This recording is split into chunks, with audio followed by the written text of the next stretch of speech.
É com grande prazer que hoje eu abro o projeto Radioterapia para Acadêmicos de Medicina da Sociedade Brasileira de Radioterapia.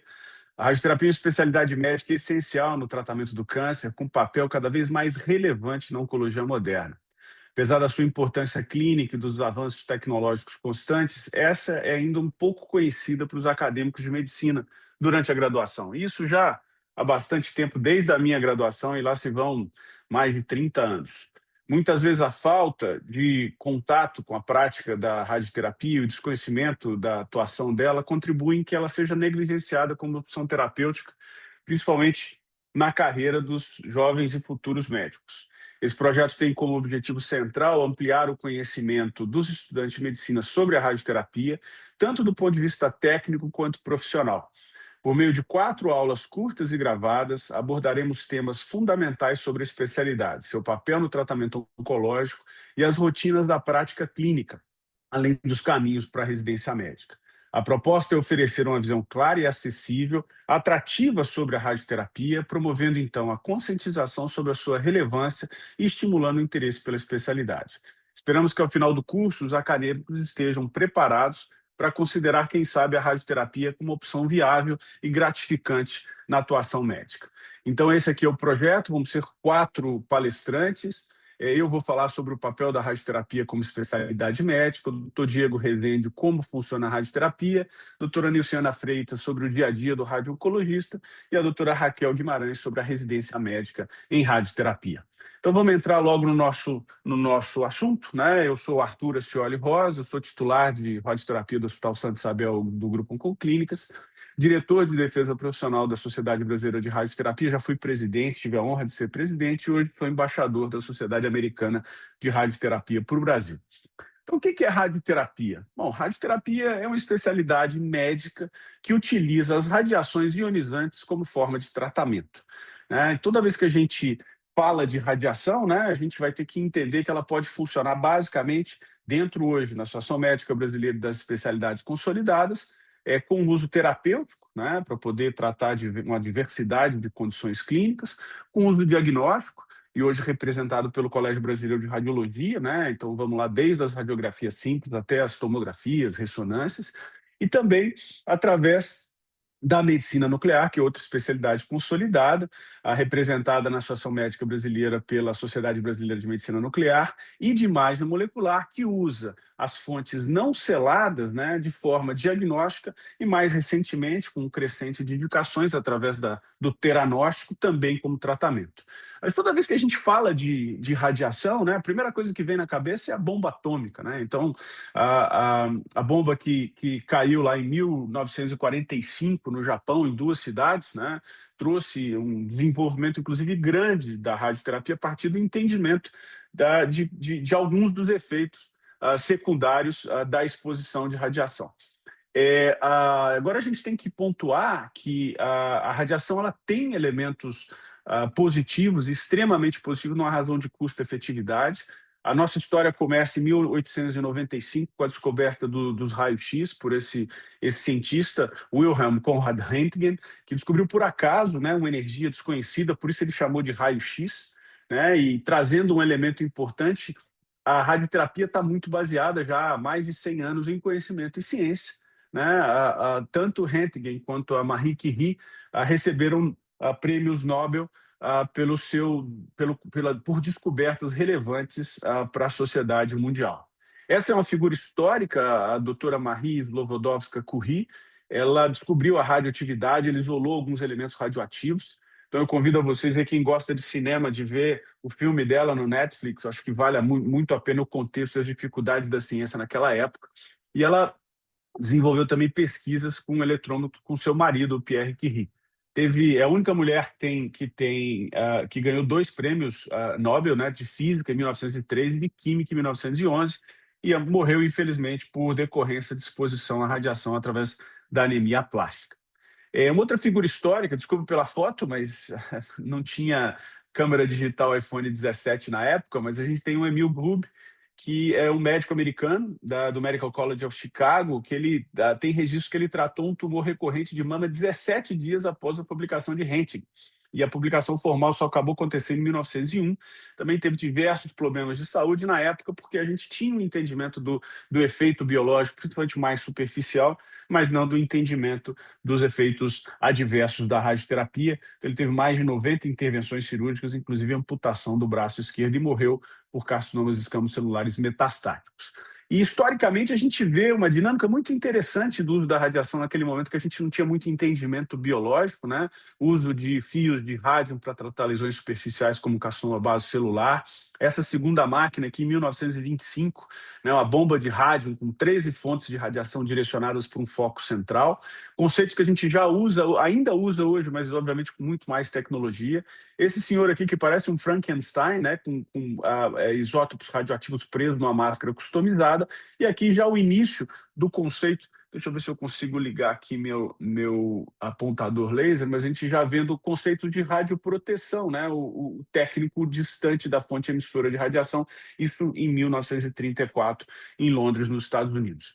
A radiação, pelo seu desconhecimento, chegou a ser utilizado, inclusive, como creme embelezador na década de 1920, né, pelo efeito anti-inflamatório, então reduzindo o acne, e até como curativo, né? Obviamente que a razão de risco-benefício hoje desencoraja o uso desse tipo de tecnologia. Mas voltando à ciência, né, já desde a década, isso é uma publicação de 1937, né, do uso de radioterapia adjuvante em câncer de mama. Naquela época a gente mastectomizava os pacientes, então já com o entendimento de um tratamento complementar, né, com resultados técnicos e funcionais bem interessantes para a época. A gente teve uma primeira grande revolução a partir da década de 1950, com o desenvolvimento das máquinas de cobaltoterapia, né, de megavoltagem, radiação a partir de 1 milhão de eletrovolts, que tinha um poder de profundidade um pouco maior. É uma tecnologia que esteve presente no Brasil até recentemente, essa unidade de cobalto, que tratou e curou muita gente, mas que obviamente tinha algumas limitações tecnológicas. A radioterapia foi evoluindo, a gente está vendo aqui a radioterapia bidimensional, usando basicamente radiografias, anatomia topográfica, então tratamentos pouco personalizados, né, mas que de alguma forma, mesmo com a pouca e baixa tecnologia, podiam ser customizados. E a partir da década acho que de 1990, dos anos 2000 no Brasil, os aceleradores lineares com a infraestrutura eletrônica começaram a chegar no Brasil e disponibilizar a possibilidade da gente fazer tratamentos baseados em tomografia, cada vez mais customizados, né, e com entendimento de dose onde precisa receber e proteção dos tecidos adjacentes.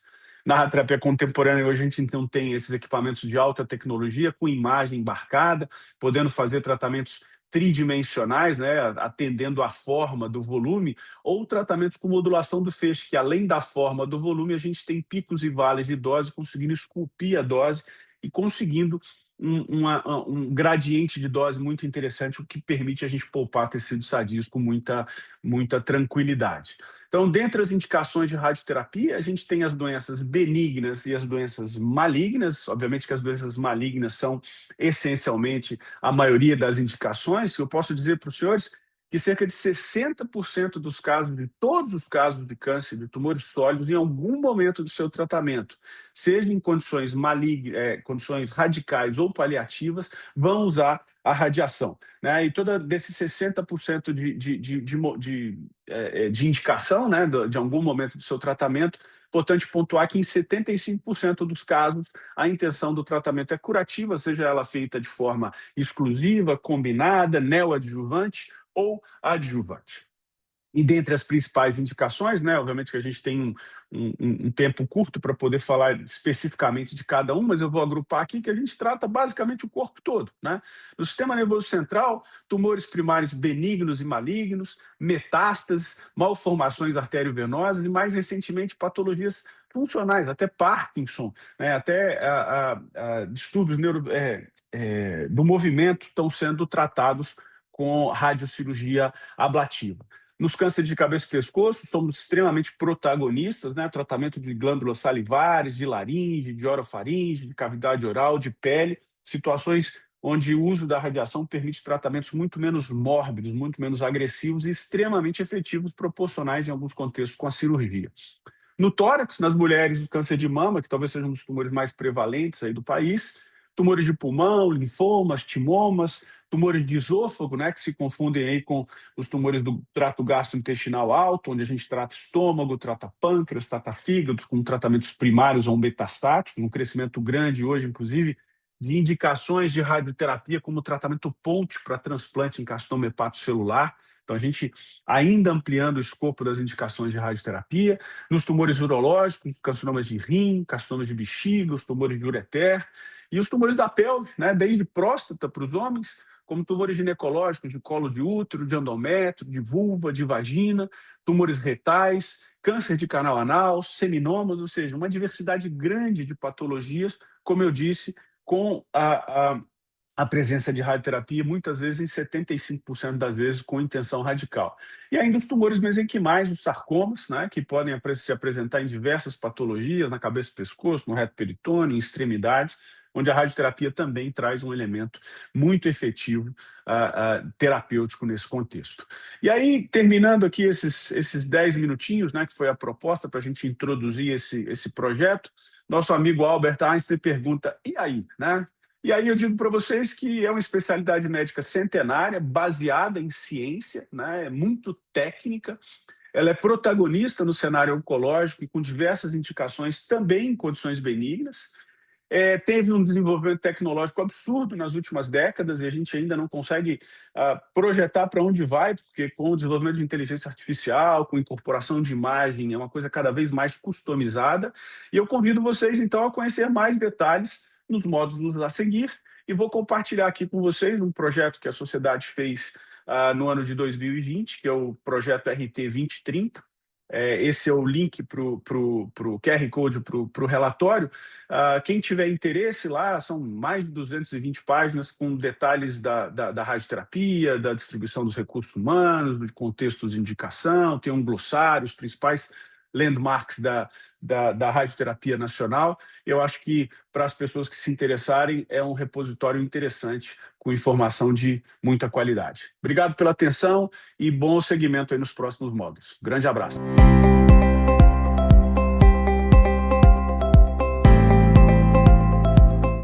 Olá, tudo bem? Meu nome é Diego, eu sou radio-oncologista na Oncoclínicas em Recife e também no Hospital Santa Agnes, em Caruaru. Queria primeiramente agradecer a SBRT pelo convite, pela oportunidade de estar aqui conversando com vocês um pouco sobre princípios da radioterapia, né? E também parabenizar a Sociedade Brasileira de Radioterapia por essa iniciativa de tentar divulgar um pouco mais sobre a nossa especialidade, uma especialidade muito interessante que agrega diferentes eh, perfis de qualidades e de aptidões e que muitas vezes a gente não tem oportunidade de conhecê-la com maior detalhes durante a nossa formação acadêmica. Então, acho que é uma iniciativa louvável da SBRT de tentar divulgar um pouco mais da radioterapia e fazer com que ela seja uma especialidade mais conhecida dos nossos futuros colegas médicos e, eventualmente, uma opção de escolha de especialização deles por ocasião da residência. Bom, em relação à radioterapia, a radioterapia é uma especialidade médica na qual a gente utiliza a radiação como uma finalidade terapêutica. Então, se a gente fosse fazer um contraponto, por exemplo, com a radiologia, na radiologia, uma especialidade muito conhecida de todos, a gente utiliza a radiação com uma finalidade diagnóstica. Já na radioterapia, a gente vai utilizar essa mesma radiação, mas com uma finalidade terapêutica. A gente vai utilizar a radiação para tratar tumores malignos, né, cânceres, na grande maioria das vezes, e em alguns cenários a gente pode inclusive utilizar essa mesma radiação para tratamento de doenças benignas. A gente tem um papel já bem estabelecido da radioterapia também no manejo de determinadas doenças benignas. Não é a indicação habitual do nosso dia a dia, majoritariamente os nossos pacientes são pacientes com diagnóstico de câncer, mas existe também um nicho de atuação da radioterapia no tratamento de algumas patologias benignas. A radioterapia é um tratamento diário, né? O paciente ele precisa ir ao serviço de radioterapia todos os dias da semana, de segunda a sexta.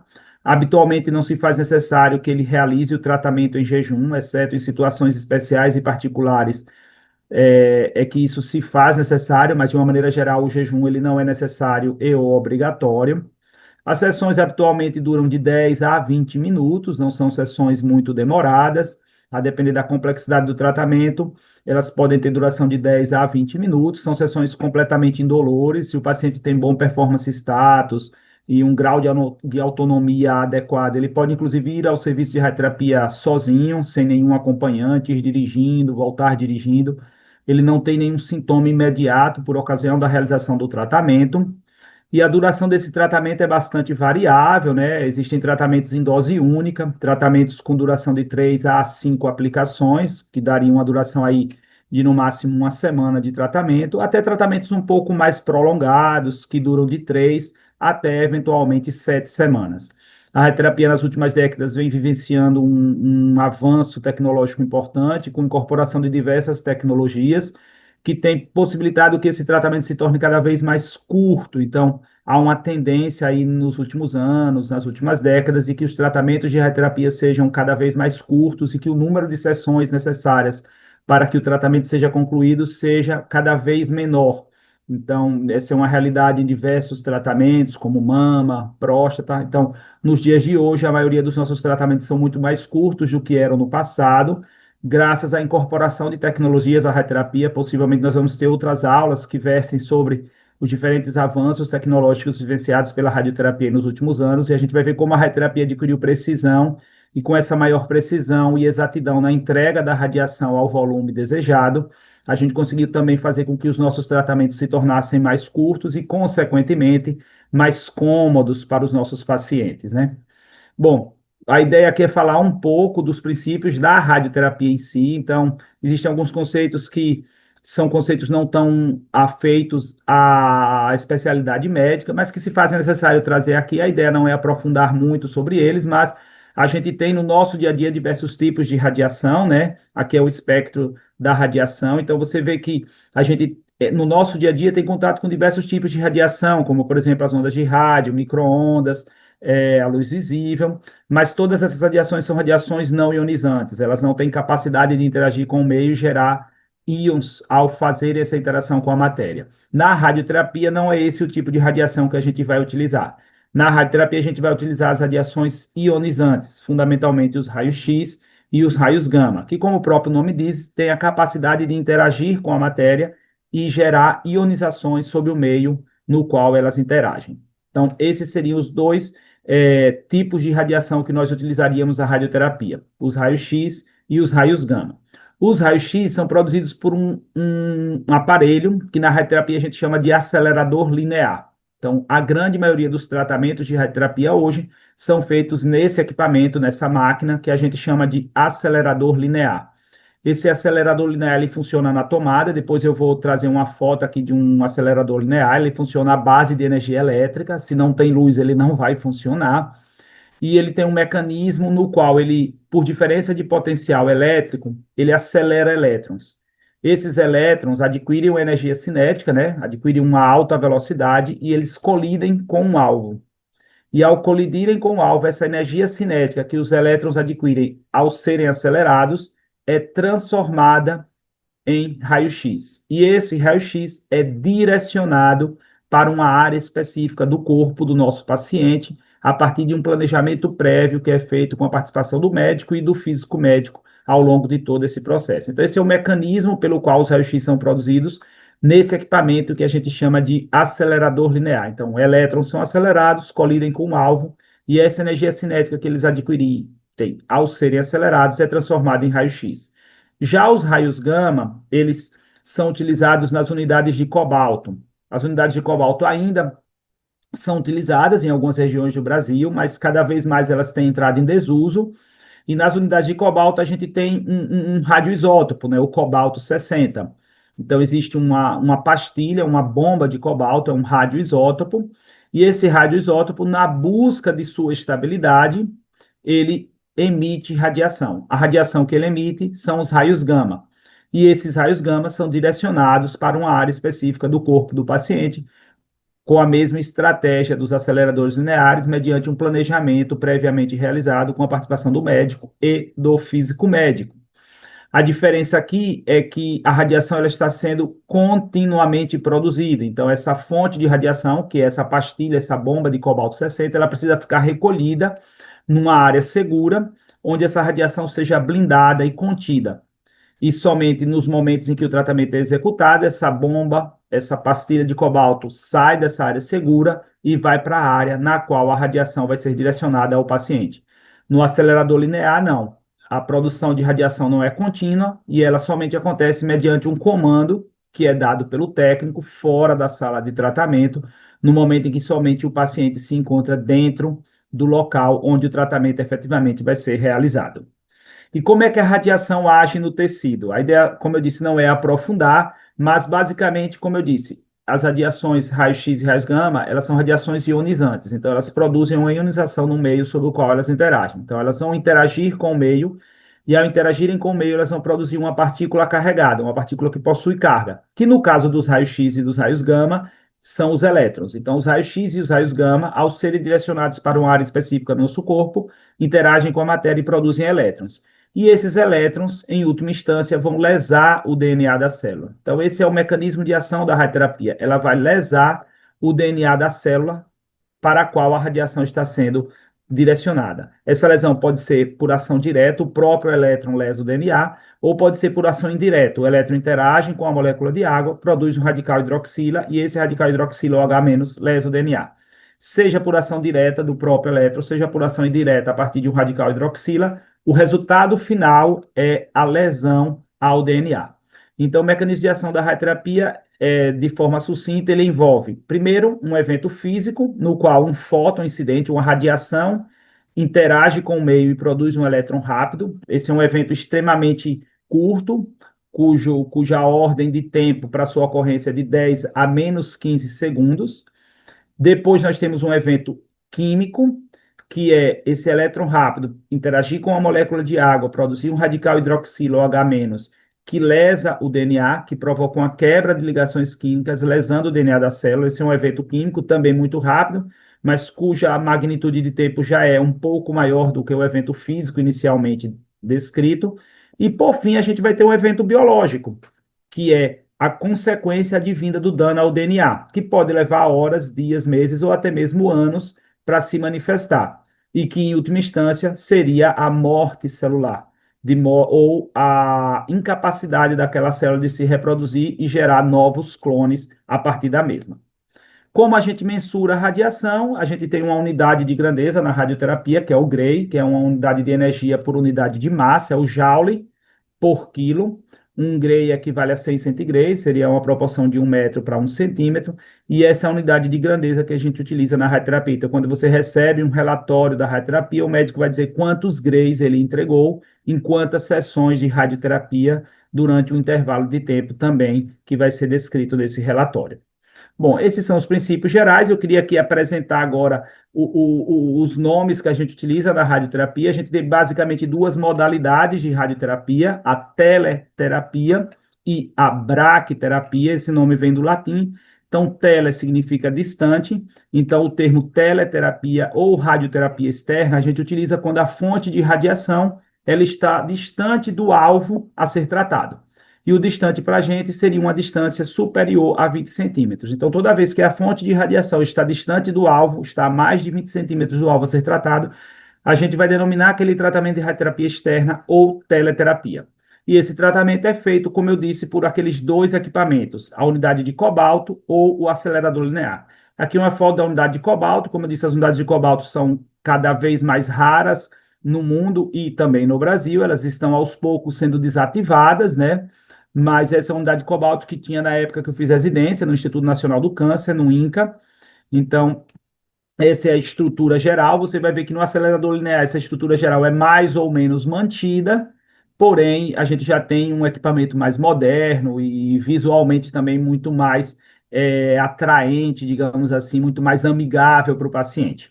Aqui o acelerador linear, esse é um modelo de acelerador linear que a gente dispõe na clínica onde eu trabalho, em Recife, mas os modelos, de uma maneira geral, dos aceleradores lineares, eles seguem essa mesma linha, e então você sempre vai ter esse gantry, essa estrutura móvel que gira ao redor do paciente, e à medida que ela gira, ela vai entregando a radiação no local desejado e pretendido. Como eu disse, a outra modalidade da radioterapia é a braquiterapia, fazendo um contraponto com a teleterapia. Braque vem do latim, significa próximo, indicando que, nesse caso, a fonte de radiação estará próxima do local a ser tratado. Nesse cenário, a gente utiliza radioisótopos. A exemplo do cobalto-60, a gente tem outros radioisótopos que a gente utiliza na braquiterapia. O princípio é sempre o mesmo. Eu tenho um elemento instável que, em busca da sua estabilidade, produz continuamente radiação. E essa radiação vai ser utilizada para lesar a célula do câncer. A gente tem várias modalidades de braquiterapia intracavitária, onde você coloca a fonte de radiação dentro de uma cavidade corporal, como, por exemplo, nos tumores de nasofaringe ou nos tumores ginecológicos. Esse é o exemplo clássico de braquiterapia e o mais comum no nosso dia a dia é a braquiterapia ginecológica para tumores de colo de útero e endométrio. Nós temos a braquiterapia intraluminal, quando você coloca a fonte de radiação dentro de um lúmen. O exemplo clássico é, no caso, o manejo de tumores de esôfago, por exemplo.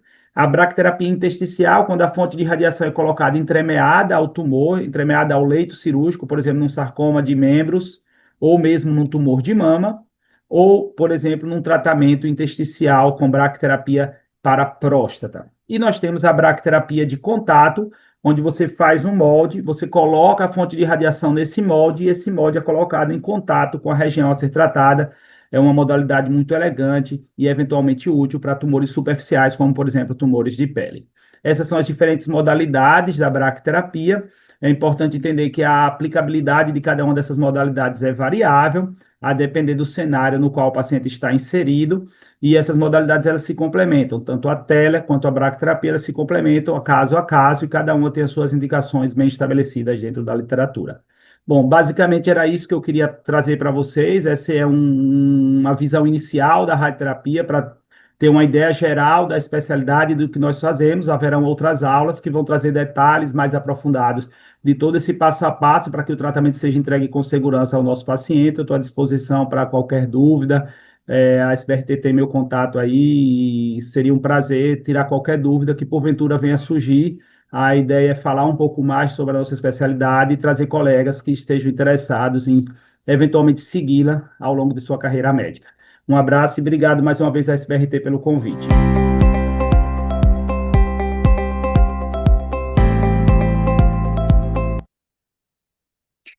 Olá a todos. Esse é um projeto da Sociedade Brasileira de Radioterapia voltada para acadêmicos de medicina. E juntamente com os meus colegas, me coube falar sobre o dia a dia do radio-oncologista. Eu sou Nilciana Maiares Freitas, sou radio-oncologista na cidade de Goiânia e atualmente faço parte da diretoria da Sociedade Brasileira de Radioterapia como secretária-geral. O dia a dia do médico radio-oncologista, ele começa num ambiente de trabalho que é extremamente interativo. Nós trabalhamos lado a lado com, além dos demais médicos colegas, a gente trabalha com o físico médico, que é um especialista que faz especialização também em radioterapia. Trabalhamos com dosimetristas, com técnicos de radioterapia e com enfermeiros. Ele pode ser, grande parte das vezes, dentro do ambiente hospitalar, com uma equipe completa de oncologistas, ou até mesmo em clínicas isoladas de radioterapia, onde o paciente ele é referenciado. E para aqueles que gostam de trabalhar com pesquisa clínica, o radio-oncologista também tem a oportunidade de trabalhar com pesquisa na oncologia, envolvendo a radioterapia, e trabalhar, inclusive, em serviços de radioterapia que estão dentro de algumas universidades, dentro do ambiente acadêmico. O Brasil é reconhecido por alguns pesquisadores que têm renome internacional, dos quais a gente tem um grande orgulho de serem radio-oncologistas brasileiros e que estão deixando ciência aí mundo afora e fazendo bonito, inclusive. Como principal atividade, tudo começa com a consulta médica voltada para a oncologia.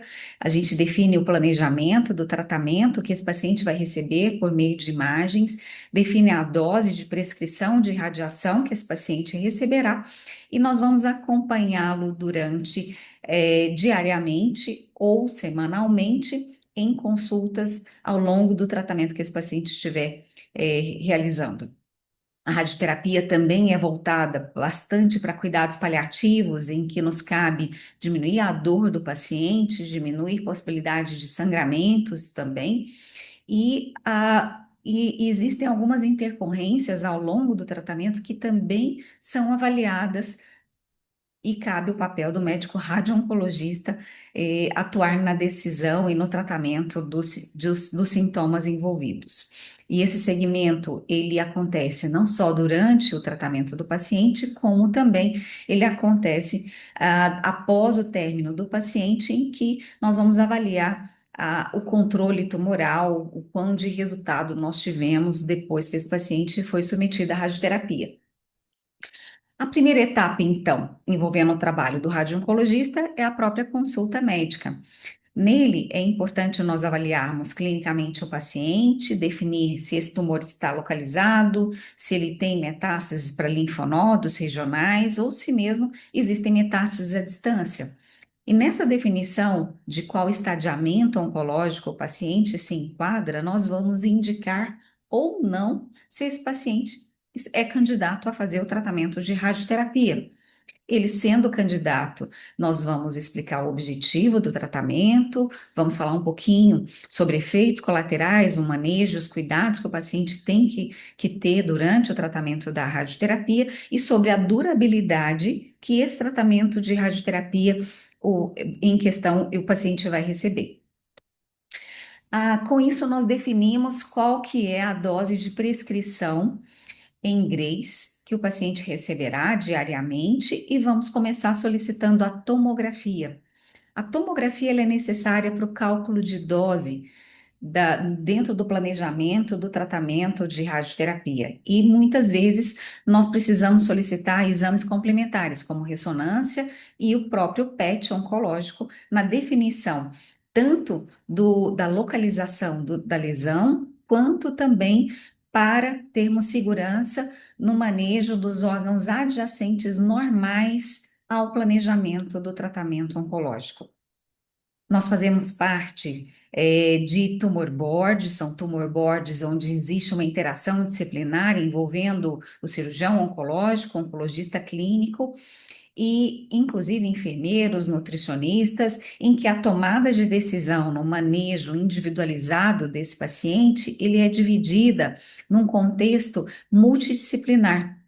Existem padrões de tratamento já bem determinados para determinado tipo de tumor, mas esse tratamento ele precisa ser personalizado, individualizado para cada paciente. E nós vamos definir se essa radioterapia vai fazer parte de um tratamento que seja pré-operatório ou pós-operatório, ou se ele será combinado, por exemplo, a uma quimioterapia, a uma imunoterapia, outras drogas de terapia sistêmica, ou até mesmo se o paciente vai simplesmente fazer um tratamento isolado de radioterapia.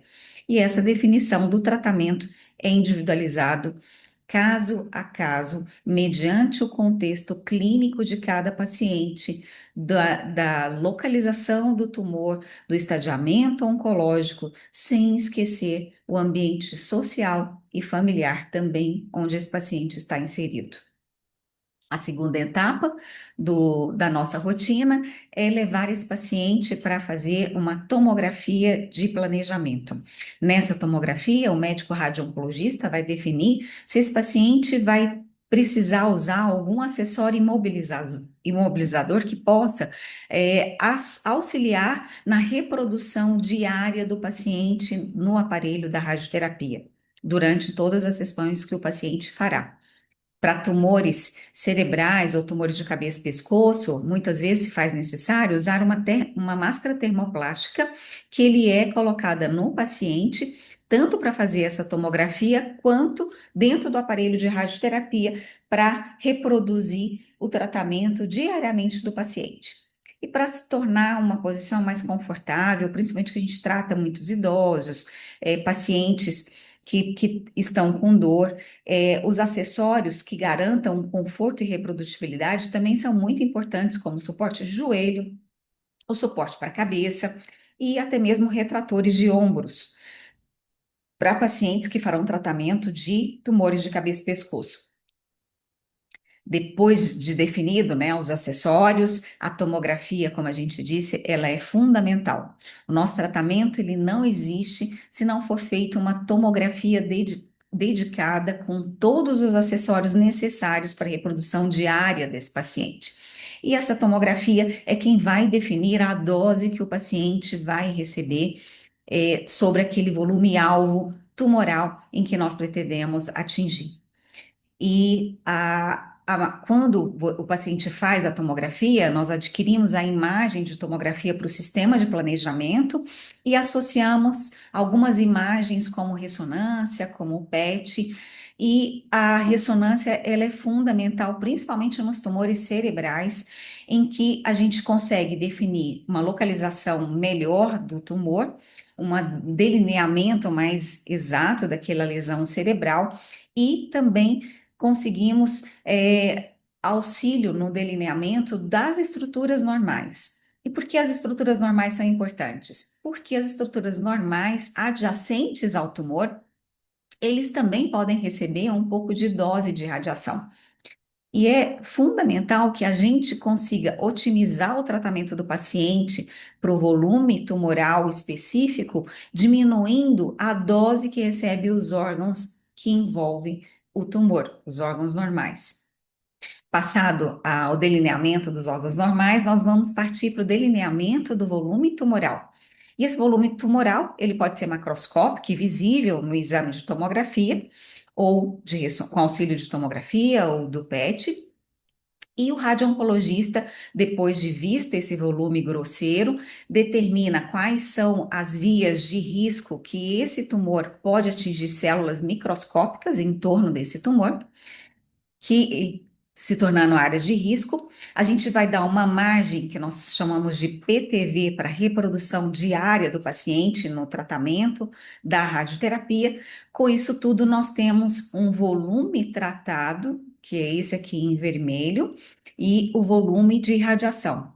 E jamais esquecer que nós precisamos estar atentos aos órgãos normais em volta desse tumor. Inclusive, para algumas regiões nobres, nós demos também uma margem de segurança milimétrica em volta daquele órgão normal, onde nós queremos uma segurança maior para que a radioterapia não atinja esse órgão, para fazer um tratamento com a máxima segurança possível.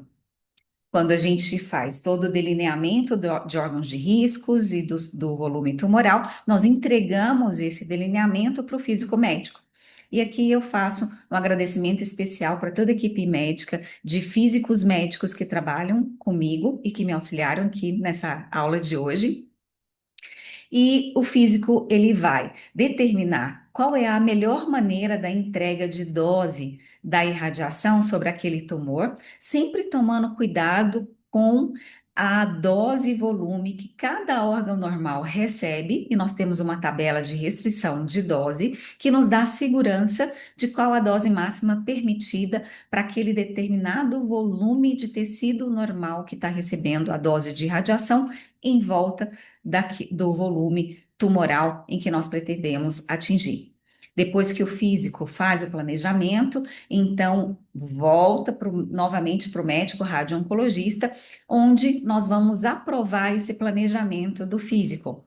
Eu posso dizer para ele que eu prefiro que ele melhore o planejamento para poupar mais determinado órgão de risco, por exemplo, e ele volta a fazer esse planejamento, ou eu posso simplesmente dar o meu ok, está aprovado, e vamos definir, baseado na técnica de tratamento em que esse físico planejou, e nós vamos definir juntos qual a melhor maneira de entrega de dose de radiação.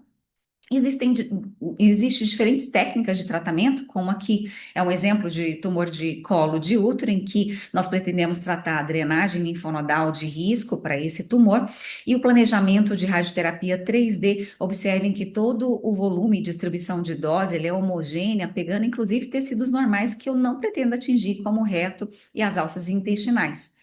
Enquanto que numa tecnologia mais avançada, como a tecnologia de MRT, que é uma radioterapia modulada de dose, nós conseguimos entregar a dose do tumor necessária para a destruição desse tumor poupando bastante os órgãos adjacentes, como o reto e a alça intestinal.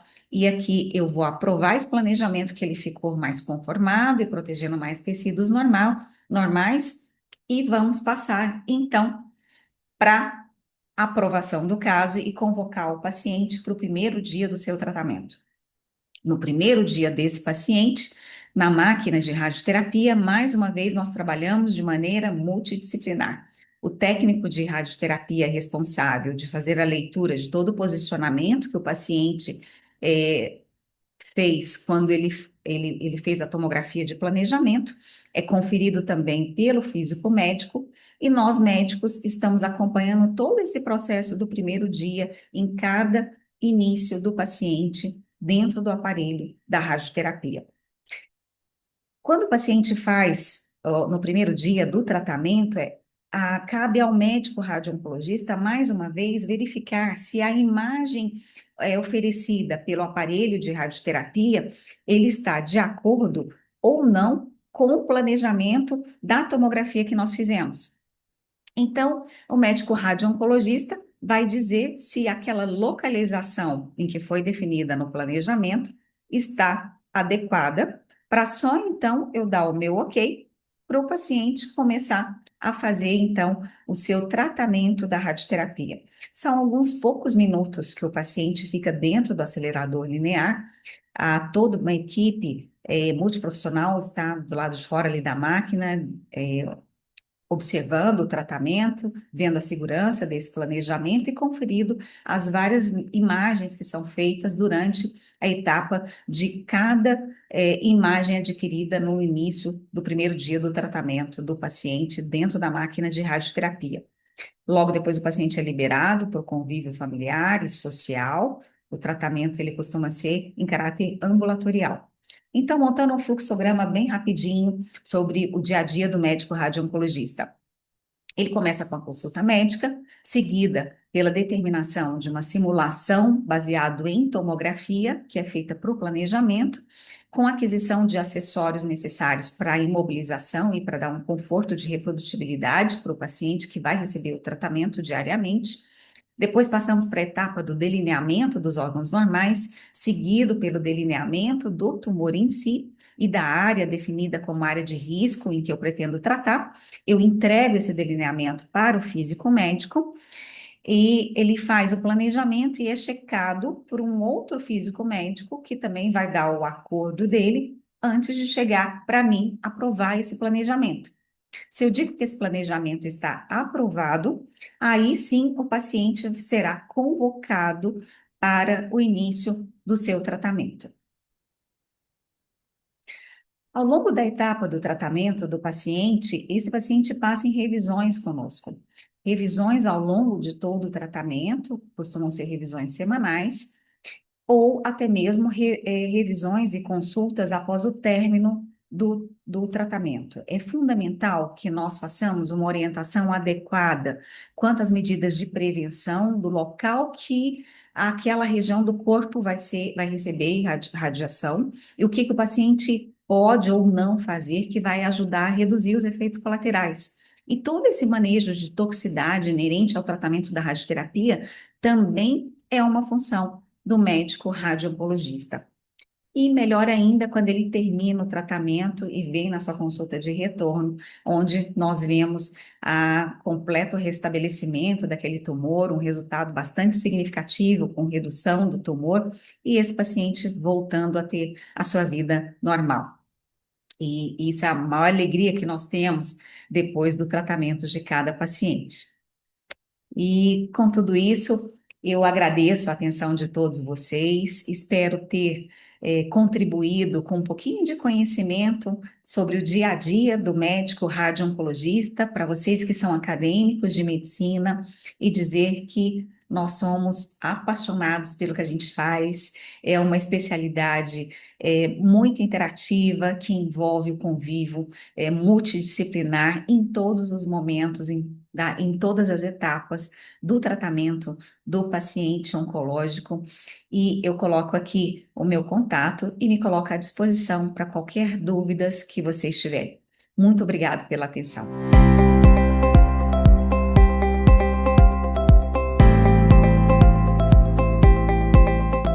Olá a todos! Olá especial para você que é aluno da graduação de medicina e para você que também é médico formado e que tem interesse em saber um pouquinho mais sobre a radioterapia. A gente vai falar um pouquinho sobre a especialidade, quais são os desafios, quais são as necessidades, principalmente porque não se fala muito sobre ela nos cursos de graduação. Então, aqui vai ser o momento para tirar as dúvidas e a gente vai se colocar à disposição para outras questões que aparecerem. Meu nome é Raquel Guimarães, eu sou médica do INCA, sou chefe da divisão de diagnóstico daquela instituição e eu fui coordenadora geral dos programas de residência médica de lá no triênio de 2018 a 2020 e por isso eu tive muito contato com a especialidade e também sou médica radio-oncologista do Grupo Oncoclínicas. Vamos lá então. A radioterapia é uma especialidade que ela é desconhecida por grande parte dos alunos de medicina, justamente porque nos cursos de graduação não se fala muito, infelizmente, sobre a especialidade. A gente não tem essa matéria no curso de oncologia, não tem muitas aulas, então acaba sendo uma matéria um pouco distante, desconhecida dos alunos. E a consequência disso é que cada vez mais tem tido uma baixa demanda pelos cursos de residência médica em radioterapia que são oferecidos em todo o país. A gente tem visto esses cursos muito esvaziados.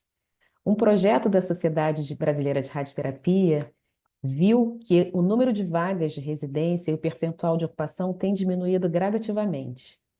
Esse projeto foi realizado em 2019 e mostrou que havia 206 vagas em 36 programas, mas apenas 105 delas estavam preenchidas. E depois, logo em seguida, 2 anos depois, em 2021, houve o fechamento de mais 6 programas e essas vagas foram reduzidas a 170, com 106 residentes. O que a gente quer é incentivar a procura por esse curso, considerando que existe uma necessidade crescente com o aumento dos números de casos de câncer, com o envelhecimento populacional. Então, a necessidade existe de 530 novos especialistas até 2030, de acordo com o relatório desse projeto. Espera-se, então, que esses egressos dos cursos de residência médica tenham uma alta empregabilidade, justamente por conta dessa necessidade crescente de novos especialistas. Hoje, existem 36 programas oficiais de residência médica no país. Eles são heterogêneos, a maioria está dividida em instituições mistas, 45,9%, e 40,5% estão em instituições que são exclusivamente públicas SUS, e alguns poucos estão em instituições privadas. A maioria desses cursos de residência, eles estão concentrados na região sudeste. Quase metade deles está concentrada em São Paulo, capital e no interior. E nos demais estados da região sudeste, eles têm mais 24,3% dos programas. Então, essa região, ela concentra 2/3 de todas as residências médicas em radioterapia do Brasil. É fundamental a gente falar aqui sobre o plano de expansão da radioterapia no SUS. Esse é um plano que foi criado no ano de 2012 como uma forma de solucionar a questão do acesso à radioterapia na população. E esse projeto, ele previu a compra, instalação e substituição de máquinas em todo o país, de modo a ampliar e qualificar hospitais que estivessem habilitados em oncologia, tendo em vista os grandes vazios assistenciais que existem de norte a sul do país. E essas demandas regionais, elas são muito frequentes e a gente precisa ter um olhar atento sobre essa necessidade de assistência oncológica e a necessidade de ampliação do acesso à radioterapia. E essa necessidade faz com que, mais ainda, a gente precise de profissionais treinados, profissionais capacitados para estar em acordo com essa expansão tecnológica que está existindo no país.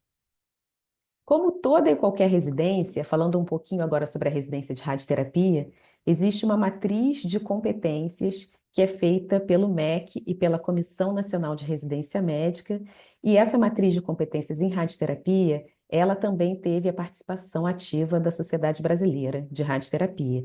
Essa matriz de competências, ela define quais são as habilidades e os conhecimentos teóricos e práticos que o médico, que é especialista em radioterapia, deve ter e deve desenvolver durante o curso de residência. Ela foi atualizada em 2019 com algumas mudanças, principalmente tentando atender a necessidade da alta tecnologia que vem sendo crescente dentro da radioterapia, mas algumas coisas não mudaram. Ela continua sendo uma especialidade de acesso direto, ou seja, para fazer residência em radioterapia não é necessário um pré-requisito, nem clínica médica ou em oncologia ou qualquer outra especialidade. E a grande novidade que existiu na última publicação é que o tempo de treinamento, né, a duração da residência foi estendida para 4 anos. Então, todos os programas que foram iniciados depois de 1º de março de 2020, eles passaram a ter 4 anos de duração.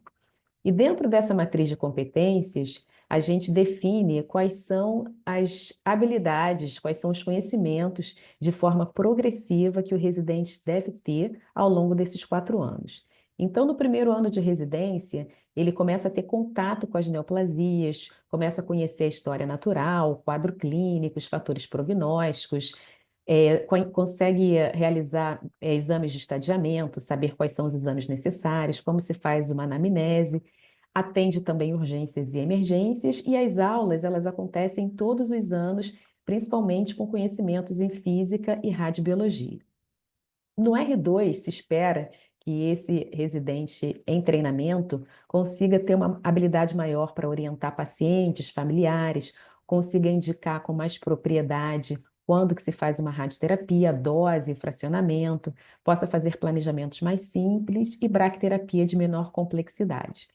Já no R3, espera-se que ele consiga dominar as indicações terapêuticas e realize procedimentos um pouquinho mais complexos, como radiocirurgia, radioterapia por intensidade modulada e uma bracterapia de maior complexidade. E no último ano de formação, esse ano ele é inteiramente voltado para a alta tecnologia. Então, o maior ensinamento é que se domine os procedimentos de alta complexidade, as técnicas emergentes, também a parte de oncologia pediátrica, que é uma parte muito especial em radioterapia, ter alguns conhecimentos de gestão de serviços, dos aspectos legais e de proteção radiológica e que também se incentive a produção de artigos científicos. A carga horária semanal da residência é de 60 horas, como qualquer outra residência, e ela tem, em sua maior parte, atividades práticas, né, como deve ser uma residência, maior parte prática mesmo, no atendimento a pacientes oncológicos, planejamento, simulação, a execução de técnicas e o acompanhamento de física e radioproteção. Essas atividades práticas, elas têm sempre que ser supervisionadas por um médico staff capacitado. E as atividades teóricas são os seminários, as aulas. É importante incentivar a discussão de artigos científicos e a ida em reuniões multidisciplinares, como o Tumor Board. A existência de plantões varia muito conforme o serviço, e geralmente esses plantões eles são dentro da especialidade e são vinculados a intercorrências oncológicas e urgências em radioterapia.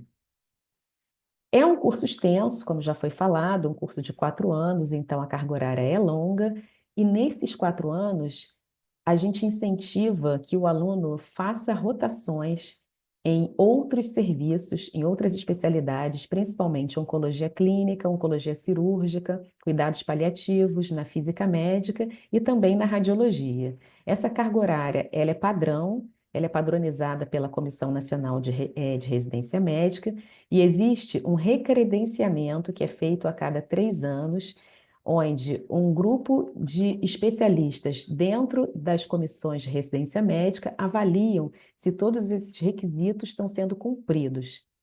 E essa distribuição teórica e prática pode variar um pouquinho de acordo com a instituição, e é fundamental que o aluno faça um trabalho de conclusão do curso, para que ele tenha o seu certificado. Esse trabalho de conclusão de curso varia conforme a residência, mas ele deve ser exigido em todos os cursos de residência médica.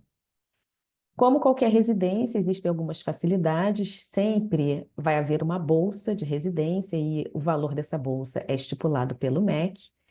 Em muitas residências existe alojamento, em algumas existe o refeitório, a biblioteca, o acesso a periódicos é incentivado para que se facilite a publicação de artigos científicos e deve haver a orientação sempre para as aulas, as orientações para as atividades práticas e para o TCC também. A Sociedade Brasileira de Radioterapia é uma entidade científica que ela atua muito na formação dos residentes e ela também representa todos os médicos radioterapeutas no Brasil. A sociedade foi fundada em 98 e tem como objetivos principais valorizar a especialidade, defender a especialidade, os interesses dos médicos especialistas e também facilitar a pesquisa e inovação na área de radioterapia. Também contribui para as políticas públicas de saúde, fornece dados estatísticos, analisa, propõe maneiras de melhorar o acesso e a qualidade do tratamento em radioterapia no país. E, além disso, já que o nosso país é tão grande, ele consegue integrar os especialistas de diversas regiões através de formação de protocolos de tratamento e cria uma rede de troca de experiências e boas práticas para que haja uma melhor atuação, né, dentro do país. Para que um médico seja reconhecido oficialmente como especialista em radioterapia, ele precisa ter o título de especialista em radioterapia. Esse título de especialista, ele é concedido pela AMB em parceria com a SBRT. Como que é isso? É através de uma prova de título de especialista que é aplicada, oferecida uma vez por ano. Os egressos dos cursos eles podem fazer e ela é composta de duas fases. Uma primeira fase, onde existe uma prova teórica, geralmente de múltipla escolha, abordando os diversos temas que foram trabalhados durante o curso de residência, os princípios físicos e radiobiológicos da radioterapia, as técnicas de planejamento, os protocolos, a bracterapia. E quem consegue suficiência para passar para a segunda fase realiza uma prova teórico-prática que pode incluir a discussão de casos clínicos e interpretação de planejamentos, e nesse momento é também realizada uma prova da Comissão Nacional de Energia Nuclear, que é uma prova voltada para uma qualificação em proteção radiológica. Então, para fazer essa prova de título de especialista, é necessário que a pessoa que esteja tentando a prova, né, tenha concluído a residência médica em radioterapia em uma instituição credenciada pela Comissão Nacional de Residência Médica e pelo MEC, ou que ela comprove uma experiência equivalente, que é um trabalho mínimo em serviço reconhecido por um período, embora atualmente a via mais comum seja a realização da residência médica e, obviamente, que ele esteja registrado no Conselho Regional de Medicina. Então, a prova de título é importantíssima como um reconhecimento oficial da especialidade e ela é essencial para atuar em muitos serviços públicos e privados. Ela garante uma credibilidade profissional e uma diferenciação no mercado. Ela é exigida em muitos concursos e credenciamentos de convênios e também para cargos de chefia. Então, pode-se dizer que a prova de título é um marco de certificação de competência, né? Ela garante que o radioterapeuta atue com base em padrões de qualidade e segurança reconhecidos nacionalmente. Então, esses foram os temas que me couberam falar hoje. Espero que haja um aumento do interesse na especialidade, que é uma especialidade que é muito instigante e a gente realmente está precisando de especialistas. A gente se coloca à disposição para dúvidas. Esse é o nosso e-mail da Sociedade Brasileira de Radioterapia. Então, qualquer dúvida, qualquer questão, a gente pode responder e a gente está de braços abertos para receber novos especialistas. Tchau!